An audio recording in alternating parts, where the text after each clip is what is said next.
سنووری ناوشاری هەولێر بە گوژمەی 6 ملیار و 613 میلیۆن دینار پرۆژە خزمەتگوزاریەکان ڕادەگەیەندرێتن و دەست پێ دەکا کە بەشی زۆریان چاکردنی ڕێگا و بانە و پرۆژەکان هەمە جۆرن لە سێکتەرە جیاوازەکانن. خێراکردنی کارەکان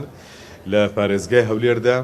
ژوورێک دروست کراوە دایرە فەرمانگە پەیوەنددارەکان هەمووی تێکەڵ کراون بۆ ئەوەی ڕۆتینات کەم ببێتەوە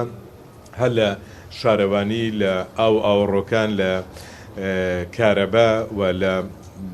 هەموو ئەو بابەتانی فەرمانگەانی کە پەیوەنددارن بۆ بابەتە بۆ ئەوەی گرفتەکان دەستنیشان بکرێەوە ڕۆژانە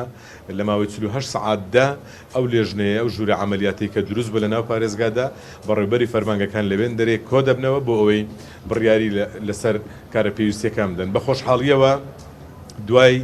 ئەوەی کە هەنگاوەکان دەستی پێکردووە ئێستا ئێمە لە قۆناغی سەکتەرەکردنین لە بابەتی وشکە ساڵی و لە چەند ڕۆژی داهاتووشدا ژمارەیەکی دیکەی زۆر لە بیرەکان چاک دەکرێنەوە و ژمارەیەکی پێویستیش لەوانەی کە پێویست بکاتن